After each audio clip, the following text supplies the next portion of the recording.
Hey, what's up, everybody? This is Lucas. You're watching Fine Tuning. Of course, you know my dad. He's been on the channel before, and we are here with just an absolute legend, Mark Farner, of course, of Grand Funk Railroad fame. And I'm just thrilled to get to talk to Mark today. I know my dad is too. Oh my gosh, yes. Huge fans. So Mark was kind enough to allow us to ask him a few questions here for a little bit. So Mark, thank you so much for being on my channel. I'm thrilled to have you here. It's been my pleasure getting here, brother. Yeah, right on. Well, this is a very kind of guitar-y YouTube channel, and my dad and I are both guitar players. So I would love to kind of pick your brain a little bit about some guitar stuff, if that's cool. Let's do it, brother. Yeah. So when Lucas was little, he heard Grand Funk over and over and over again. It's true. Yeah. That right, Lucas? Absolutely. Yeah. Most? What kind of era? What album kind of caught your attention most? I think it was the Red album was the first one that really I was into the jams, you know. And then my favorite is E Pluribus because something that happened with E Pluribus, man, that was that's the sound. You know what happened to that? Steve Marriott from Humble Pie. Yeah. They were coming over to open for us at Shea Stadium. He says to me, Mark, I've got this great guitar. I think you'd love it. And it's a white, they call it a TV model. It's a white SG, Gibson slab. Yeah. And he said, I think you'd love it. So he brought it. I bought it from him for $200, guys. Oh my gosh. So that guitar came from Steve Marriott.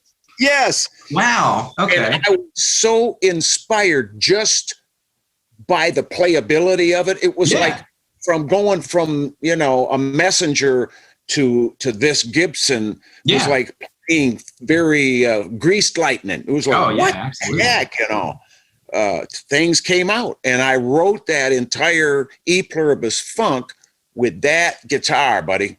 Yeah, see, that's something we've always this is the kind of nerd theory talk that we're always man, I bet I've always wondered, is that what you're playing on the album?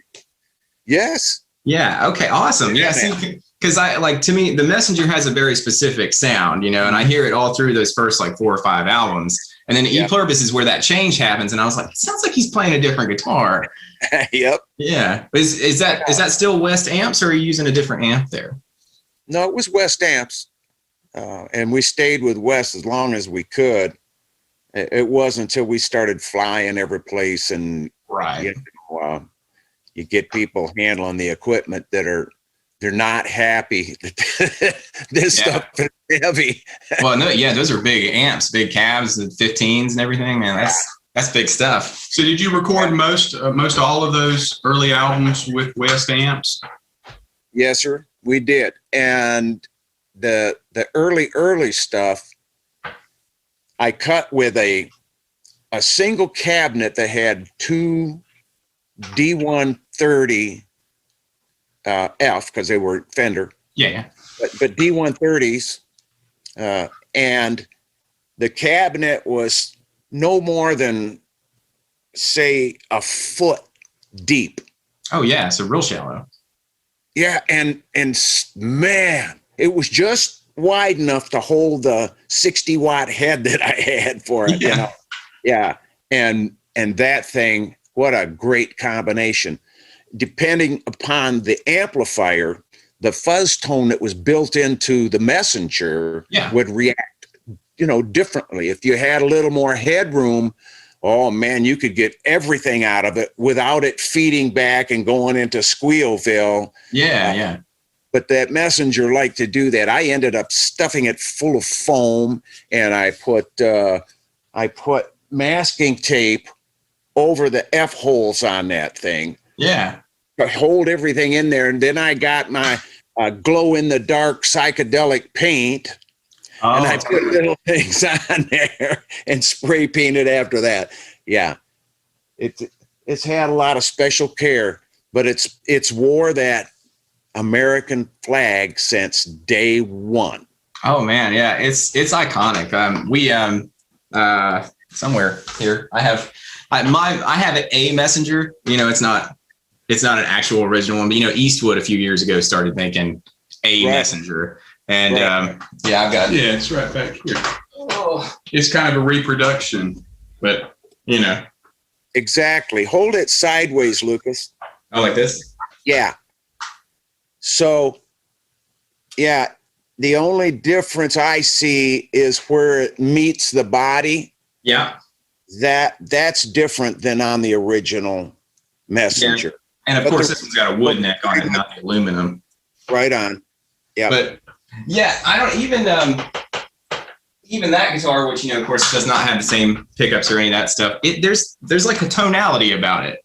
And to me, that's when someone says, like, you know, Grand Funk, or they're talking about Mark's tone or whatever, that's the first thing I hear, is that like kind of neck pickup-y, like got this thing on the move kind of tone, you know, and that's like the sound, until, for me, the next one, like I said, is, you know, E pluribus. When that happens, and that's a whole different, and to me, E pluribus sounds like more gainy, I guess, like without having the fuzz, because, you know, of course, you wouldn't have the fuzz built into the SG. Right. And that's all that stuff you're doing, like on I Come Tumbling and everything. That's just like it's a killer riff. All right. Thank you. Yeah, I'm gonna. People have been asking me about would I share, you know, some of my guitar riffs, and that's one in particular.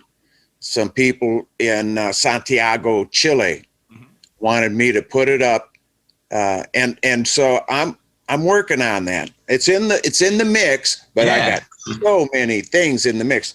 But I'd love to do that and share with guitar players that are interested, of course, and maybe there'll be something that inspires them, because that's you know, that's what we want. We want some inspiration. We write our music, and we hope that we're out there. You know, we got one of those witching sticks. We're witching for wells of music. You know? Yeah. Well, speaking of Chile, of course, you just shot a live DVD very recently there. Was that in Santiago as well? Yes, it was at Teatro Caupolicán, which is a theater that's like in the round there. And what a great place for a rock concert. Yeah. Especially because of the proximity of the audience. They're right there. And when they're singing the songs, it's just uplifting. It's so I don't know if I ever did touch the stage that night. I was floating every place I went. Yeah. There's nothing like that feeling. Yeah. And they were giving it. And this DVD came together because we were going down, we're doing Peru, and we was going to do Venezuela and Brazil and also Chile, you know, on a little South American run. And these guys got a hold of the promoter for Santiago, Carlos Pastin, and Carlos talked to my manager, and he said there's a group, it's Abysmal Films here in Santiago, that would love to shoot your concert and give you a very good price for the publicity they would receive from, you know, doing your stuff. So worked it out, and I loved playing Santiago because the first time I played there, man, I have a love affair with these people. They love me. They sing the music. They really appreciate. Some people down there, they told me they learned to speak English so they could understand what the song was, because they were emotionally drawn to this music. They had to understand the words, so they learned English. Brothers, man, that's so big for me. That is crap, incredible. Man. Yeah, wow. So what we do for our craft and our talent, we're able to bypass language barriers, man, because the music, it was saying something before they even knew what it translated into. It is the universal language, absolutely. Yeah, man, the instruments have the ability to prophesy all by themselves. Oh yeah, 100%. Yeah, I mean, it was. I mean, I heard, you know, the early funk stuff long before I could play any instruments or anything, but I mean, that was, I think, subliminally what got in my head and was like, yeah, dude, you want to play guitar? Because there was something about that, and not just guitar, but loud guitar. You know what I mean? Like there, you can feel even through the records. Yeah, you can feel how like the force coming from the speakers. You know, and I'm like, that's what I want to do. I want to move some air. Yeah, and that's part of the reason I use 15s. When I use my stuff is just, it's all 15s. Yeah. Whether I'm using 2 single 15s or whether I'm using a stack with 2 15s in each cabinet.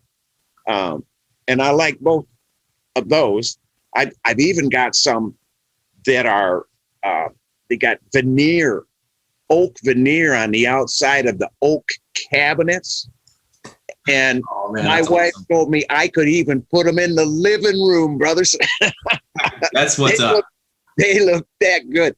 And I used these, the first time I used them was one of the festivals that we did down after what was that hurricane that went through there, Tampa, the area, and I think it might have been Charlie, but really tore things up.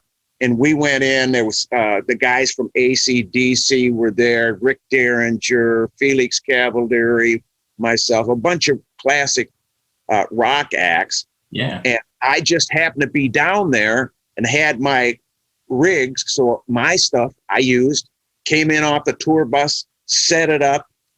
And when I hit the first chord, just strumming, every guitar player within a half a mile was coming over. Like, what just happened? Yeah. What is that? What is that? And the setup that I was running still to this day, my favorite setup is that rig, those cabinets with super. I have Fender Supers that are rack mounted, and I go stereo out of my last pedal on the board is what they call that course, that little cheap, man, it's it'll come to me. Yeah. It's a plastic box, but it's stereo chorus. Oh, like little Arion? Arion. Yeah. Arion. Yeah, that's it. Stereo chorus. And I send one to one head, one to the other head. And that's, my split. And I run one half of stereo that's got 2 15s, the other half stereo, 2 15s on the other side. And depending on the distance, the spread between them, oh my God, man, it can take you to heaven. Yeah, it's like you're swimming in it. I love that stereo image thing. Yeah, and it's dimensional. It's totally, it's got you. So if it's that good to you, that's what you want. You want that kind of inspiration, something that moves your pant legs, brother. That's why. Absolutely. That's right. Yeah, many times I have experienced that thing where it's like the sound is driving you. Like when you get that sound, then all of a sudden you can do stuff you couldn't do before. Yeah, man. Absolutely. Which is way cool. Mark, when you were recording the albums, the original albums in the 70s, when you took a guitar in to do, when you guys were going to lay the tracks down for an album, did you play pretty much the same guitar for all of the songs? Yes. And so you used the Messenger up until E Pluribus Funk? Yes. Okay. And when I look back, when we see like photos and stuff, I guess you played that on stage some, right? Yes. During that tour. But did that guitar come and go from that till the next time I saw you? I think you were using a micro frets, maybe. Yeah. That guitar had a problem. They had JB welded the neck back on, the headstock busted completely off. Yeah. And when they put it back on there, it wasn't exactly lined up. Right. And it was giving me a problem, and we were going out on the road and we had a tour to do, and I didn't have time to wait. And I gave that guitar to my brother, Ricky, And my brother's been playing since he's 9 years old. He's a great guitar player. And I don't know what he did with it. It's like every other guitar I gave away. I give it just to make somebody happy. Just give it, and you feel good when you give something to somebody and it makes them happy. I mean, how good do you want to feel? That's right. Yeah, no, that's the jam. Yeah, Lucas has given me about 5 guitars in the past year. As you can see, he's got a few back here, and I've got a pretty good collection myself. You got to look after the old man, So after that micro fret, I think you were using the Gibson, and is that it behind you? The L5, is it L5S? I think it's L5. L5S, yes. So that's the one that's on Caught in the Act, isn't it? And that's one, yeah, and that's the one I cut American Band with. Okay. How cool.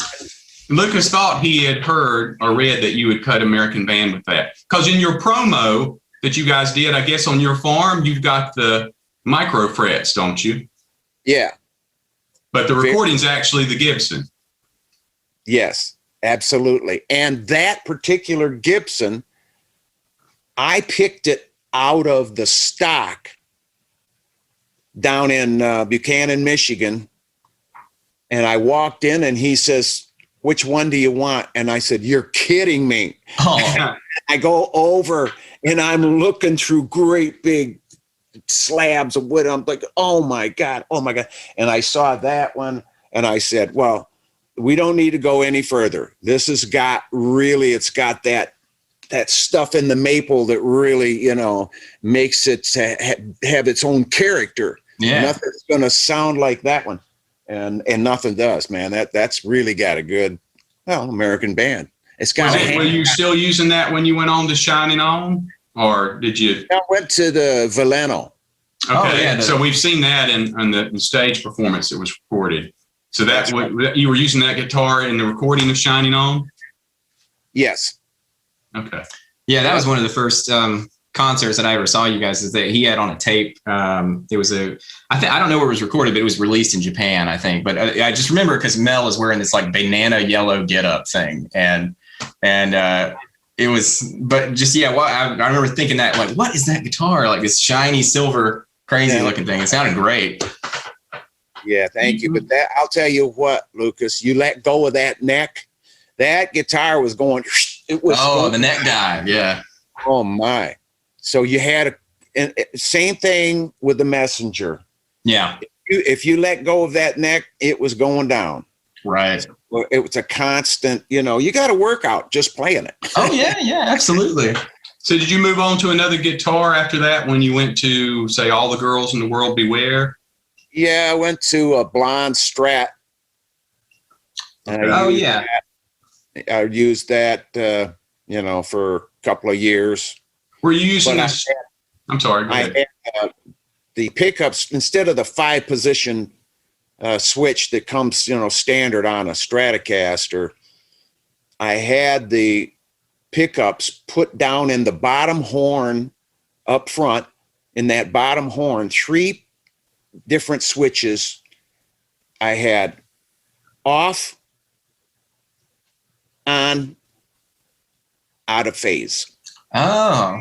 So I could switch the phasing on any and come up with unique sounds, Yeah, well, that's something that I would say that especially, on as you're, after you got out of the Messenger, it's something I really noticed about your guitar sounds is they have kind of like a uniqueness to them. And which to me is huge because everybody else at this time period is playing Gibsons and Marshalls, or whatever, something like, and which is a great sound. But yeah, there's something about that. I almost describe it as like almost like a honkiness, but it's like it's musical and it has kind of a horn quality to it, and it just sits right in the mix and lets the bass like occupy its space, and it's up here, and it's just like that's a magical sound. So that's so cool. The switching. I hadn't even considered that. Did you use that Strat when you got to Born to Die?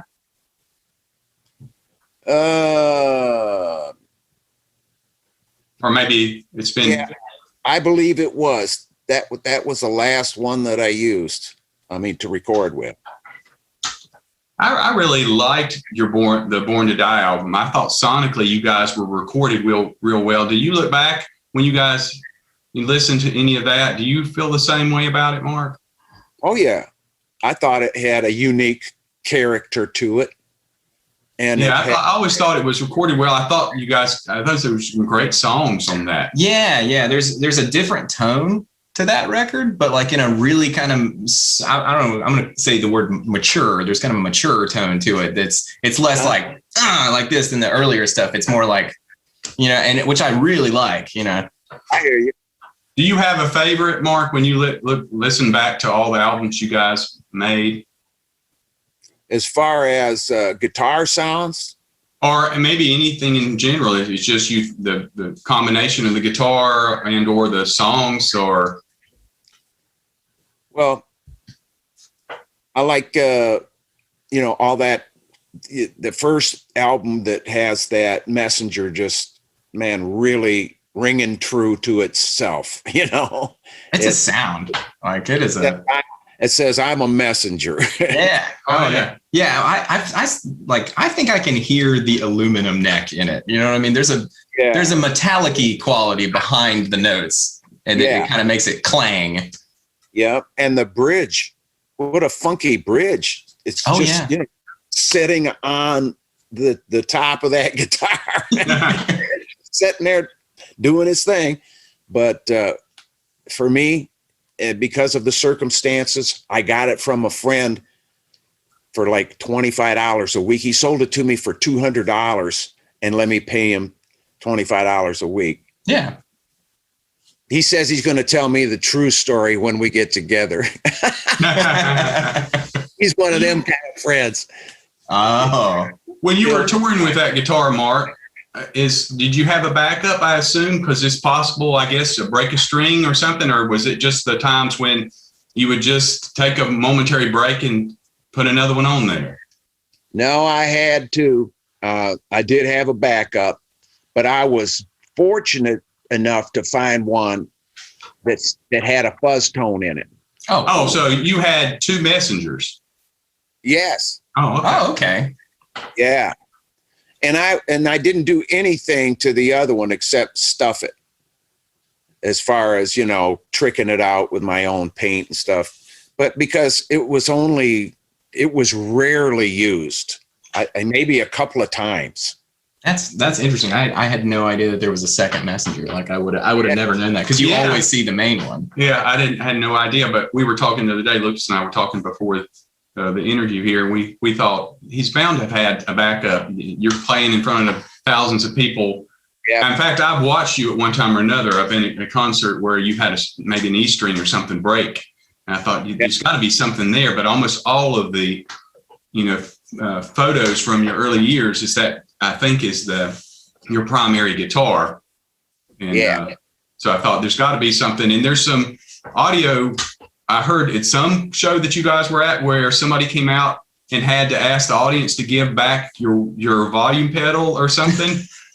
Where somebody, I guess, got on the stage, and you recall what I'm talking about? Yes. Yeah, they stole a wah-wah pedal. Maybe it was a wah. I remember the word was, whoever copped the pedal, would you please give it back? And Mark will give it back to you after the show, or we'll give it to you after the show. Yeah, and we did. Yeah, we did. But that happens every once in a while, something strange like that. You go, what? Part of your rig is gone. I'm going to what? I'm only down to what? Oh my God. The things that already go through our minds before we even hit that stage, because I'm a what ifer kind of guy. Oh, yeah. What if this happens? What if that? Be prepared. I was a good Boy Scout, Sure. Yeah. Right to it.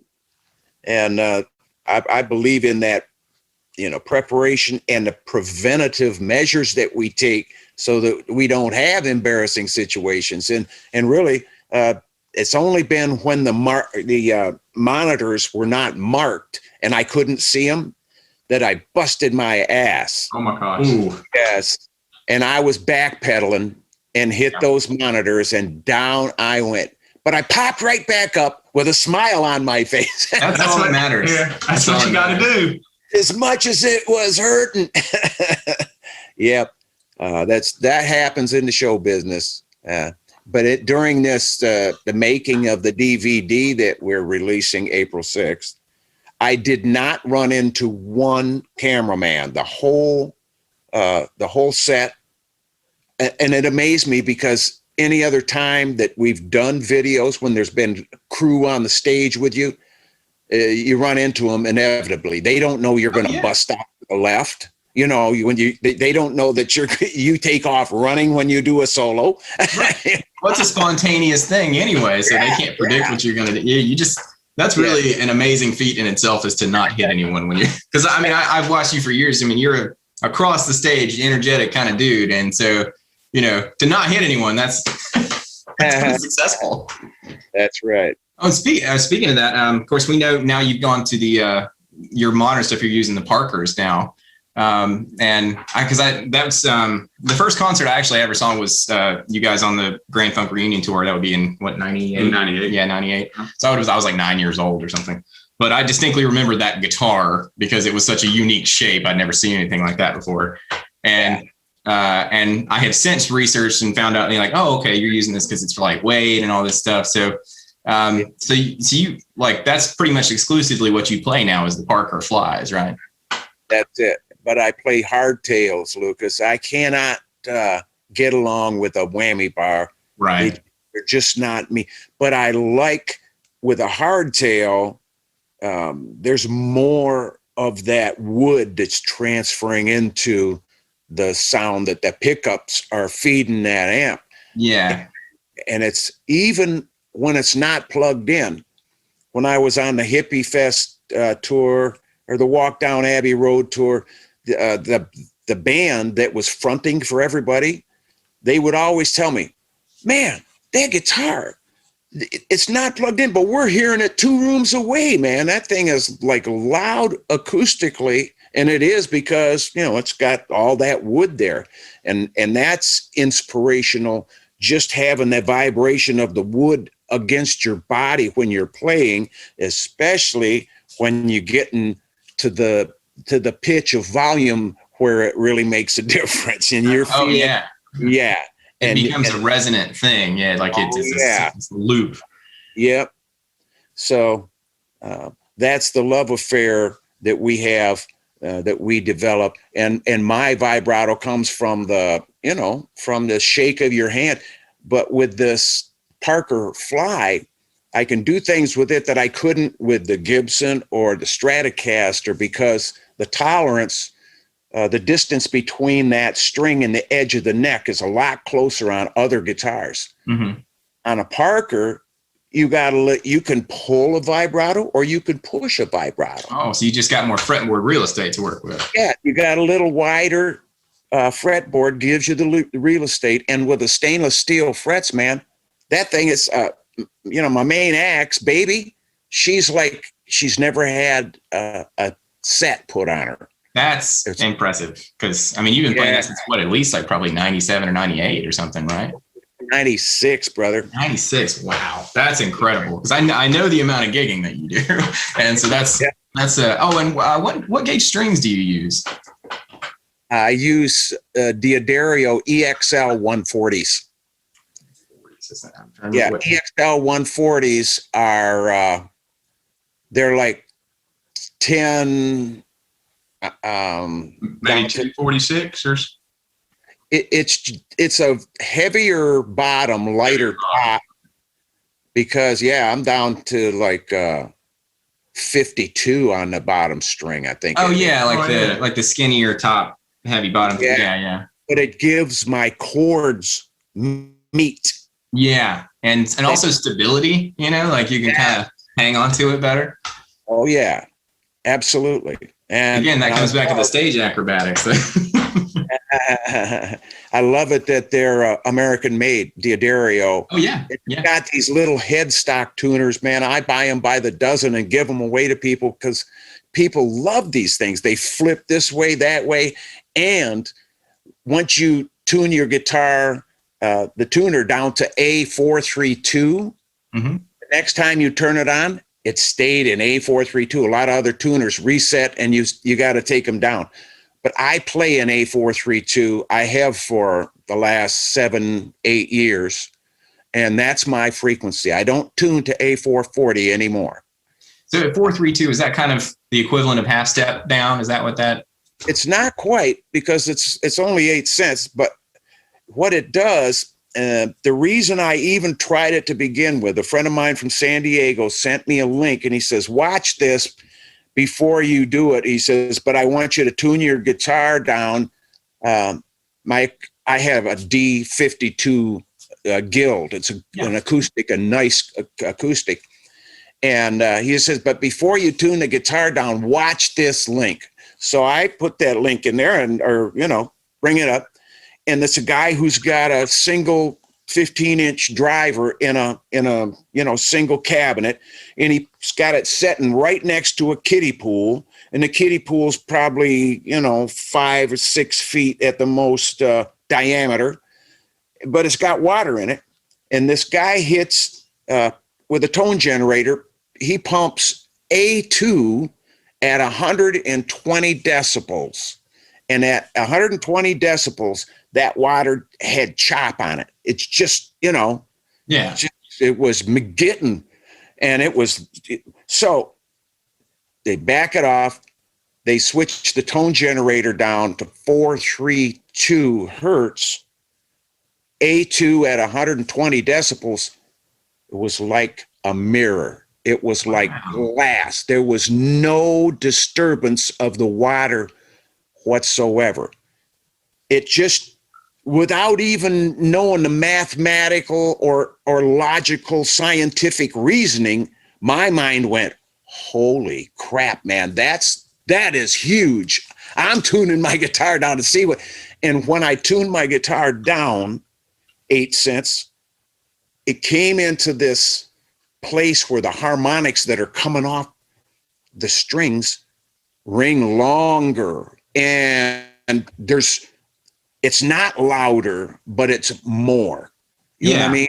It fills the room. When I play, I got a 616 Taylor, a 616 CE that I used in Chicago at WGN, doing a TV show there. And the engineer, Ziggy, who's been there for years, 30, 40 years that I know of, told me, he says, Mark, I want to tell you, man, that guitar and those pedals that you're using, which I use Fishman pedals, for acoustics. Yeah. He says, I didn't touch anything. I didn't put you through. This is the first time. He says, I'm telling you, I'm excited that you got a sound out of what I'm looking at that kills everything I got in that room. He says, I couldn't make it sound as good as what you got it there. And I went, oh, the lights went on. Bingo, there's my guitar. And I told Jage, he's my guitar tech and best friend. I said, dude, we got to get a hold of whoever this guitar was rented from. And I want to buy it. And so he gets a hold of them. And it turns out to be Midtown equipment there, or, they are a backline company, Midtown. And Denny Kellogg, the guy that owns it, he ended up on the phone. I'm talking to him about this guitar, and I'm already home. I'm in Michigan, but I'm talking to him about this guitar because once I was on it, it's like putting a hound dog on a rabbit trail. They're going to find, So I talked to him. I said, listen, I've got a J45 Gibson. It's in great shape. I can send you pictures if you want. He says, no, man, if you want to trade a J45 Gibson for this, he says, bring it.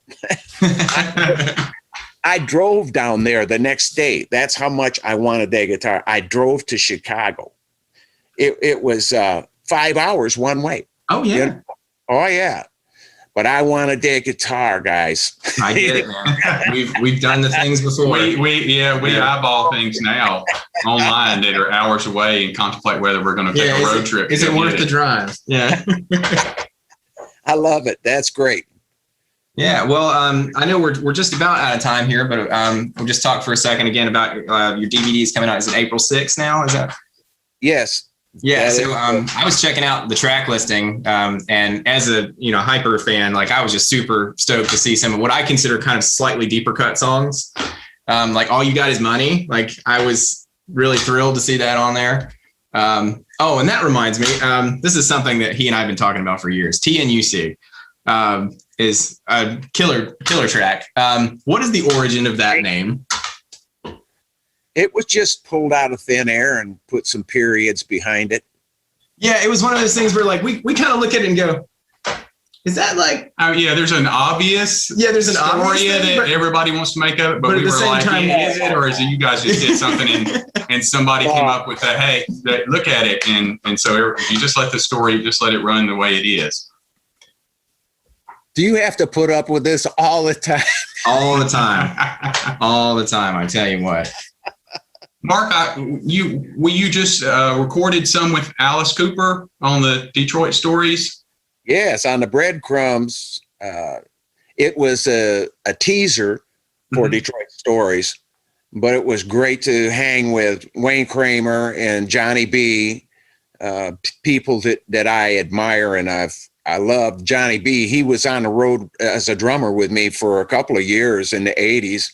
Great guy, great drummer, and he sings too. That's a plus for any musician. Oh yeah. Push yourself to sing. You got to push yourself. But to be with Alice is, he's a humble guy. He's a very professional human being. He's a great front man.